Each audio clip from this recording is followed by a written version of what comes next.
Assalamualaikum warahmatullahi wabarakatuh. Perkenalkan, nama saya Muhammad Ainur Rifki, NIM 132. Di sini kelompok kami akan menjelaskan tentang memenuhi takaran atau timbangan dan memenuhi perjanjian. Kelompok kami terdiri dari 5 anggota, yang salah satunya itu saya. Langsung saja ke pembahasannya. Yang pertama adalah prolog memenuhi takaran atau timbangan. Timbangan secara terminologi adalah alat yang dipakai melakukan pengukuran massa suatu benda. Timbangan atau neraca dikategorikan ke dalam sistem mekanik dan juga elektronik atau digital. Rasulullah SAW bersabda yang berbunyi, siapapun yang mampu melakukan perkara haram tetapi ia meninggalkannya hanya karena takut kepada Allah, maka Allah akan mengganti untuknya pada kehidupan dunia ini sebelum dengan sesuatu yang lebih baik daripada yang haram tersebut. Allah menjelaskan kepada manusia agar adil dalam menentukan takaran timbangan. Masalah takaran atau timbangan bukan hal yang sepele. Keadilan dalam bermuamalah hanya akan tercipta bila takaran yang digunakan adalah akurat. Syarat utamanya, jenis takaran harus sesuai dengan apa yang ditransaksikan. Tujuan penetapan takaran atau timbangan atas dasar keadilan Islam yang harus ditegakkan. Karena definisi adil akan berbeda antara satu dengan yang lain bila hanya mengikuti hawa nafsu.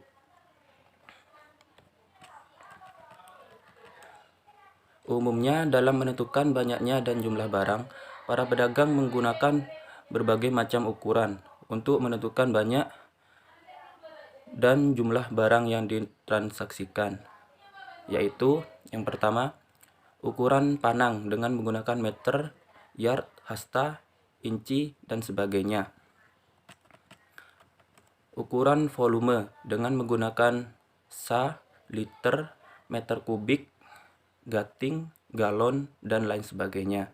Yang ketiga, ukuran berat dengan menggunakan gram, ons, kilogram, pounds, kuintal, ton, dan sebagainya. Dan yang terakhir atau keempat, ukuran luas dengan menggunakan are, hektar, dan sebagainya. Yang selanjutnya adalah memenuhi perjanjian. Untuk itu kita harus mengetahui apa itu janji dulu. Janji merupakan persetujuan antara dua orang atau lebih untuk melakukan sesuatu sehingga sifatnya mengikat. Dalam hal ini, perjanjian harus dilaksanakan sesuai dengan apa yang telah disepakati bersama sebelumnya. Pemenuhan janji kepada sesama hendaknya dimulai dari pemenuhan janji kepada Allah. Tanpanya, maka individu akan hidup dengan penuh kegelisahan dan tidak akan mampu memegang amanat yang diembannya. Memenuhi janji adalah hal yang diwajibkan dalam Islam, karena dalam Al-Quran telah ditegaskan mengenai perjanjian tersebut, dan sudah seharusnya masing-masing pihak hendaknya saling menghormati hak dan kewajiban masing-masing pihak, sebagaimana ketentuan hukum yang diatur dalam Al-Quran, surat Al-Maidah ayat 1, yang berbunyi, Bismillahirrahmanirrahim, Ya ayyuhalladzina amanu aufu bil uqud uhillat lakum bahimatul an'ami illa ma yutla alaikum ghairu muhillis saydi wa antum hurum innallaha yahkum ma yurid. Yang artinya, hai orang-orang yang beriman, penuhilah akad-akad itu, dihalalkan bagimu binatang ternak kecuali yang akan dibacakan kepadamu, atau yang demikian itu dengan tidak menghalalkan berburu ketika kamu sedang mengerjakan haji. Sesungguhnya Allah menetapkan hukum-hukum menurut yang dikehendakinya. Assalamualaikum warahmatullahi wabarakatuh. Perkenalkan, nama saya Endang Wahyu Sri Utami, NIM 134. Di sini saya akan menerangkan sedikit tentang surat Al-Isra. Sebelumnya saya akan membacakan surat Al-Isra ayat 35 yang berbunyi, Bismillahirrahmanirrahim. Wa auful kaila idza kiltum wazinu bil qistasil mustaqim. Dzalika khairu wa ahsanu ta'wila. Yang artinya, dan sempurnakanlah takaran apabila kamu menakar, dan timbanglah dengan timbangan yang benar. Itulah yang lebih utama bagimu dan lebih baik akibatnya. Munasabah dari surat Al-Isra ayat 35 ini adalah yang pertama, pada ayat 34 dan 35 ini menyebutkan suatu larangan, yaitu memakan harta anak yatim, membelanjakannya, dan menggunakan harta tersebut untuk sesuatu yang tidak penting. Yang kedua, dari kedua ayat ini Allah memerintahkan kepada kita, yaitu agar memenuhi janji sebagai wali yang mengasuh anak yatim dalam menggunakan harta tersebut untuk keperluan anak. Setelah anak ini dewasa dan mampu mengatur keuangan, baru harta tersebut diserahkan kepada si anak ini. Yang ketiga, perintah yang kedua adalah menyempurnakan takaran dan timbangan. Buatlah neraca dengan sedetail mungkin. Pada saat menimbang, lakukanlah dengan secermat-cermatnya, tanpa mengurangi maupun melebihi, karena hal ini dapat merugikan orang lain. Allah Subhanahu wa Ta'ala akan mengancam orang-orang yang mengurangi takaran dan timbangan ini dengan ancaman yang keras. Asbabun nuzul dari surat Al-Isra ayat 35. Kelompok kami tidak menemukan asbabun nuzul dari surat Al-Isra ayat 35 ini. Namun surat Al-Isra merupakan surat Makkiyah. Surat ini memiliki arti berjalan di waktu malam, karena tema yang dibahas adalah perjalanan Nabi Muhammad SAW saat melakukan Isra Mi'raj. Kosakata dan rahasia susunan redaksi. Yang pertama, wa'auful kaila idza kiltum, dan sempurnakan takaran kepada orang lain. Yang kedua, wazinu bil qistosil mustaqim, dan timbanglah oleh kalian dengan timbangan yang adil. Yang ketiga, dzalika khairun, penunaian akan janji dan pemenuhanmu akan takaran kepada orang yang menakar kamu untuknya. Yang keempat, wa ahsanu ta'wila, dan lebih baik akibatnya. Tafsir dan penjelasan ayat. Dan sempurnakanlah takaran apabila kamu menakar. Setelah ayat 34 yang menjelaskan tentang larangan memakan harta anak yatim, pada ayat 35 ini Allah memerintahkan kepada kaum muslimin untuk menyempurnakan takaran bila menakar dan menimbang suatu barang. Yang kedua, dan timbanglah dengan neraca yang benar. Pada pembahasan ini Allah memerintahkan agar kita membuat neraca dengan benar. Yang dikatakan benar adalah membuat neraca dengan seteliti mungkin, sehingga ketika kita melakukan jual beli, pihak pembeli tidak merasa dirugikan. Yang ketiga, itulah yang lebih utama bagimu dan lebih baik akibatnya. Seorang hamba yang menakar dengan takaran yang benar dan neraca yang dibuat dengan secermat-cermatnya tanpa mengurangi maupun melebihi akan mendapat pahala dari Allah dan akan terhindar dari siksa api neraka. Yang selanjutnya adalah kesimpulan ayat. Kesimpulannya adalah perintah menyempurnakan takaran dan timbangan dengan cara yang benar, dengan menggunakan neraca yang benar tanpa mengurangi dan melebihi, serta tidak merugikan orang lain, akan mendapat pahala dan kita akan terhindar dari siksa api neraka. Sekian, wassalamualaikum warahmatullahi wabarakatuh. Yang selanjutnya saya akan menjelaskan tentang tafsir surat Hud ayat 84. Sebelumnya saya akan membacakannya terlebih dahulu. Bismillahirrahmanirrahim. Wa ila madyana akhahum syu'aiba qala ya qaumi a'budullaha ma lakum min ilahin ghairuh wa la tankusul mikyala wal mizan inni ara'akum bi khairi wa inni akhafu alaikum adzab yaumin muhit. Artinya, dan kepada penduduk Madian kami utus saudara mereka Syuaib. Ia berkata, hai kaumku, sembahlah Allah, sekali-sekali tiada Tuhan bagimu selain Dia, dan janganlah kamu kurangi takaran dan timbangan. Sesungguhnya aku melihat kamu dalam keadaan yang baik atau mampu, dan sesungguhnya aku khawatir terhadapmu akan azab hari yang membinasakan atau hari kiamat.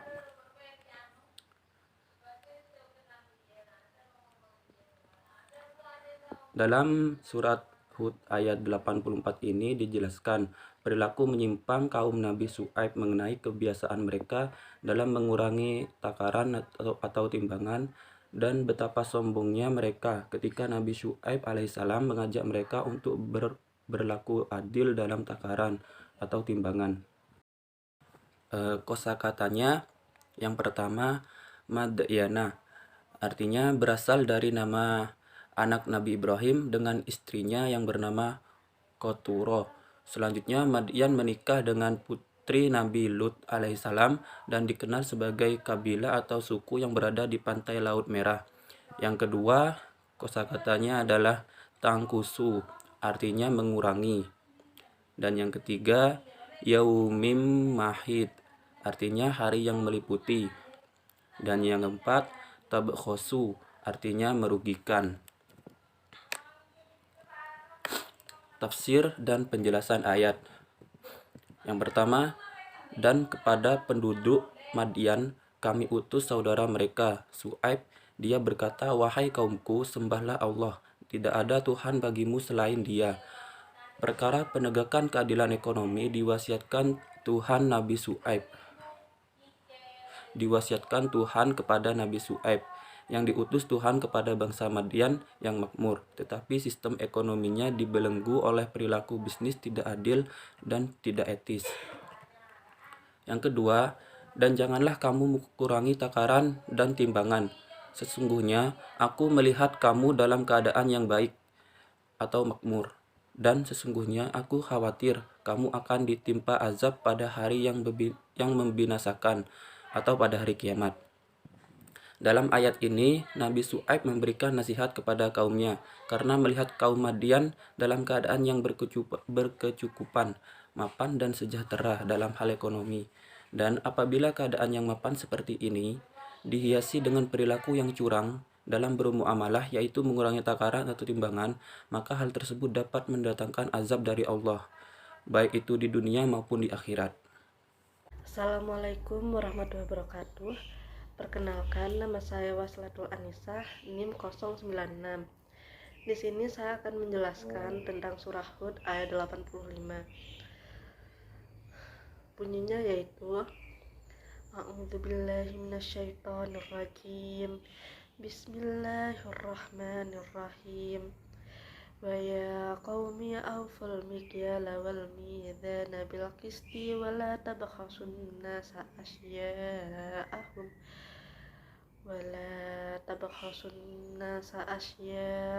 wa la ta'thaw fil ardi mufsidin.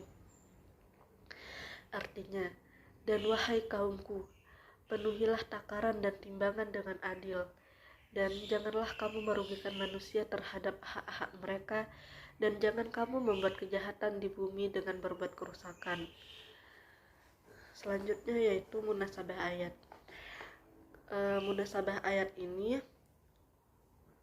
pada ayat sebelumnya, yaitu Quran Surah Hud ayat 84 menjelaskan tentang perilaku menyimpang kaum Nabi Syuaib mengenai kebiasaan mereka dalam mengurangi takaran dan timbangan. Dan kaitannya dengan ayat ini, yaitu dalam ayat ini ditegaskan kembali perintah untuk memenuhi hak-hak manusia secara adil dengan tidak mengurangi takaran dan timbangan. Selanjutnya adalah kosakata dan rahasia susunan redaksi dalam Quran Surah Hud ayat 85 ini. Yang pertama, Auful mikyala wal mizan, artinya penuhilah takaran dan timbangan. Maksud dari kosakata ini adalah dalam aktivitas jual beli, kita tidak boleh curang dengan memberatkan atau mengurangi isi timbangan. Kita harus adil dalam menimbang. Kosakata kedua yaitu tabakhosu, artinya merugikan. Maksudnya di sini adalah jika kita mengurangi timbangan, maka sama saja seperti mengambil hak orang lain, dan itu sangat merugikan orang tersebut. Yang ketiga yaitu ta'thaw, artinya berbuat kerusakan dengan sengaja. Maksudnya di sini adalah kita tidak boleh berbuat kerusakan dengan sengaja dengan mengurangi takaran dan timbangan. Selanjutnya adalah tafsir dan penjelasan ayat.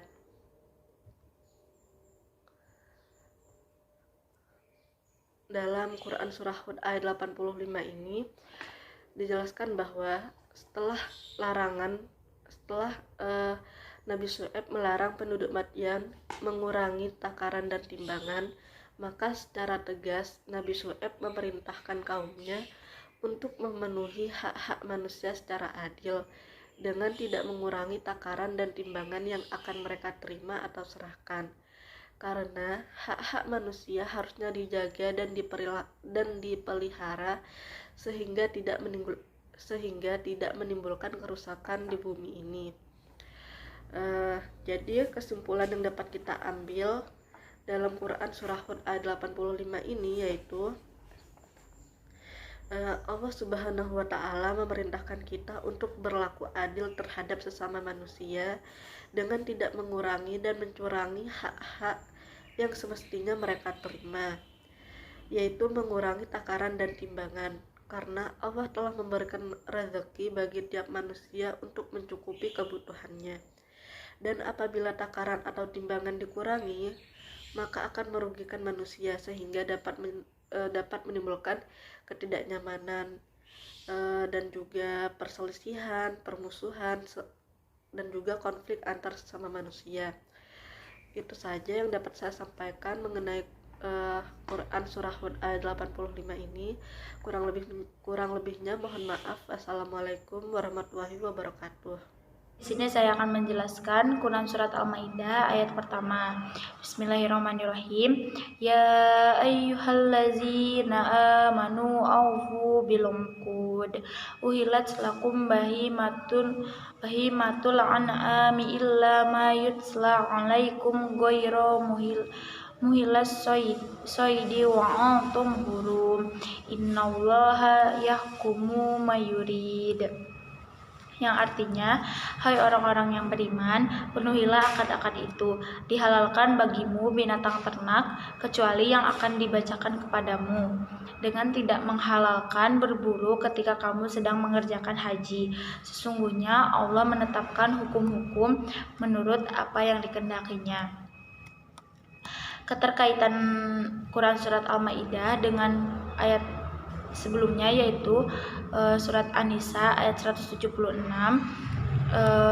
bahwa Allah memerintahkan untuk selalu memenuhi sebuah janji atau akad-akad yang telah diucapkan atau telah dilakukan dengan orang lain. Sabab nuzul untuk Quran Surat Al-Maidah ayat 1 tidak ada sabab nuzulnya. Namun Quran Surat Al-Maidah turun setelah hijrah Nabi Muhammad SAW. Surat Al-Maidah merupakan surat yang terakhir diturunkan kepada Nabi Muhammad SAW. Hal ini disampaikan beliau dalam khutbahnya ketika wukuf di Arafah, yang pada saat itu Nabi menerima wahyu yang terakhir dari Allah Subhanahu wa Ta'ala. Selanjutnya itu ada tafsir dan penjelasan ayat. Yang pertama itu ada, wahai orang-orang yang beriman, penuhilah olehmu perjanjian itu. Maksud dari arti ayat tersebut adalah perjanjian yang dimaksud itu yang mencakup perjanjian di antara seorang hamba dengan Allah Subhanahu wa Ta'ala, yaitu maupun dengan sesama manusia. Contoh perjanjian kepada Allah Subhanahu wa Ta'ala yaitu ketika kita mengucapkan 2 kalimat syahadat, maka kita sudah terikat dengan janji kita kepada Allah untuk menjalankan semua perintahnya dan menjauhi semua larangannya. Begitu juga dengan perjanjian kepada manusia yang harus ditepati meskipun perjanjian terhadap musuh, karena dari tanda-tanda orang munafik sendiri ialah tidak menepati janji. Terus yang kedua, ada dihalalkan bagimu binatang ternak. Salah satu akad antara manusia mukmin dengan Allah adalah permasalahan antara halal dan haram. Pada ayat ini dimaksud bahwa binatang ternak halal untuk dimakan, yaitu al-an'am, yakni hewan ternak. Pada umumnya ada 3, yaitu unta, sapi, dan kambing. Kemudian ada yang memperluas lagi sehingga mencakup semua binatang atau unggas yang memakan tumbuh-tumbuhan dan tidak ada keterangan agama yang mengharamkannya. Yang ketiga yaitu ada kecuali apa yang dibacakan padamu, yakni pengecualian dari Baitul An'am, yakni binatang-binatang yang haram dimakan yang diterangkan dalam ayat 3 surat Al-Maidah, serta keterangan dari hadis-hadis Nabi Muhammad SAW. Selanjutnya yang keempat yaitu dengan tidak menghalalkan berburu ketika kamu sedang mengerjakan haji. Allah Subhanahu wa taala mengharamkan berburu bagi yang sedang dalam keadaan berihram. Kenapa? Karena kota Mekah dan Madinah adalah kota yang mana Allah menjadikannya sebagai kota yang aman dan tentram. Bukan hanya manusianya, tapi seluruh makhluk baik binatang maupun tumbuh-tumbuhan. Begitu juga Allah mengarahkan manusia selama ihram untuk menyatukan hati dan pikiran agar tertuju kepada Allah Subhanahu wa taala. Dan yang terakhir ada sesungguhnya Allah menetapkan hukum-hukum menurut apa yang dikehendakinya. Maksud di sini adalah Allah berhak untuk memutuskan ketentuan apapun yang dikehendaki. Dia Maha Tahu dan Maha Kuasa. Hal ini berarti Allah memutuskan suatu ketentuan apapun baik bagi hamba-hambanya. Nah, selanjutnya ada kesimpulan ayat dari Quran Surat Al-Maidah ayat pertama disimpulkan bahwa Allah menyeru kepada seluruh kaum mukmin dengan memerintahkan untuk memenuhi perikatan maupun perjanjian yang telah terjalin di antara mereka maupun dengan Allah. Kemudian Allah juga menyebutkan kebolehan untuk mengkonsumsi binatang-binatang ternak setelah disembelih, dan juga membolehkan untuk berburu kecuali dalam keadaan berihram. Nama saya Siami NIM 065. Sebagai pemateri selanjutnya, saya akan menjelaskan tentang Quran Surat Al-A'raf ayat 85 yang berbunyi, Wa ila madyan akhahum syu'aiba qala ya qaumi i'budullaha ma lakum min ilahin ghairuh qad ja'akum bayyinatun min rabbikum fa'awful kaila wal mizana wa la tabkhasun nasa asya'ahum wa la tufsidu fil ardi ba'da islahiha dzalikum khairul lakum in kuntum mu'minin. Yang artinya, dan kami telah mengurus kepada penduduk Madian saudara mereka Syu'aib. Ia berkata, hai kaumku, sembahlah Allah, sekali-kali tidak ada Tuhan bagimu selainnya. Sesungguhnya telah datang kepadamu bukti yang nyata dari Tuhanmu, maka sempurnakanlah takaran dan timbangan, dan janganlah kamu kurangkan bagi manusia barang-barang takaran dan timbangannya. Dan janganlah kamu membuat kerusakan di muka bumi sesudah Tuhan memperbaikinya. Yang demikian itu lebih baik bagimu jika betul-betul kamu orang-orang yang beriman. Munasabah ayat atau keterkaitan dengan ayat sebelumnya. Pada ayat 85 dan 84 dan 85 ini menyebutkan suatu larangan, yaitu dilarang berbuat maksiat kepada Allah, dilarang menyembah selain Allah, dan dilarang mendustakan Rasul-Nya. Dari kedua ayat ini Allah memerintahkan kepada kita yaitu agar tidak berbuat maksiat kepada Allah, agar menyembah Allah karena tidak ada Tuhan selain Allah, serta jangan mendustakan Rasul-Nya. Dan janganlah kalian membuat kerusakan di muka bumi dengan melakukan kekafiran dan kemaksiatan setelah bumi ini diperbaiki oleh para nabi dan yang diutus sebelumnya. Perintah yang kedua adalah berikanlah hak-hak manusia dengan menyempurnakan takaran dan timbangan, dan jangan mengurangi hak-hak mereka dengan cara menjelek-jelekkan dan merendahkan barang dagangan mereka atau menipu mereka. Dan janganlah kalian membuat kerusakan di muka bumi dengan melakukan kekafiran dan kemaksiatan setelah bumi ini diperbaiki oleh para nabi yang diutus sebelumnya. Sebab nuzul turunnya ayat ini berkaitan dengan kaum Madian, yaitu kaum Nabi Syu'aib tidak bersyukur kepada Allah. Di samping mereka mempersekutukannya, akhlak mereka sangat buruk sehingga kehidupan mereka bergelimbang dalam penipuan sampai kepada urusan tukar-menukar, timbang-menimbang. Menurut satu riwayat, jika ada orang asing datang berkunjung, mereka sepakat menuduh bahwa uang yang dibawa orang asing itu palsu. Dengan demikian, mereka menukarnya dengan harga yang rendah sekali. Kepada kaum ini, Allah mengutus Nabi Syu'aib agar dia menunjukkan kepada mereka jalan yang benar dan meninggalkan kecurangan dalam tukaran dan timbangan. Kosakata dan rahasia susunan redaksi. Wa ila Madinah akhahum Syu'aiba, artinya dan pada penduduk Madian saudara mereka Syu'aib. Qala ya qaumi ibudullaha ma lakum min ilahin ghairuh, artinya ia berkata, hai kaumku, sembahlah Allah, sekali-kali tidak ada Tuhan bagimu selainnya. Wa awful kaila wal mizan, artinya maka sempurnakanlah takaran dan timbangan. Wala tabqasun nasa asya'ahum, artinya dan janganlah kamu kurangkan bagi manusia barang-barang takaran dan timbangannya. Wala tufsidu fil ardi ba'da islahiha, artinya dan janganlah kamu membuat kerusakan di muka bumi sesudah Tuhan memperbaikinya. Tafsir dan penjelasan ayat.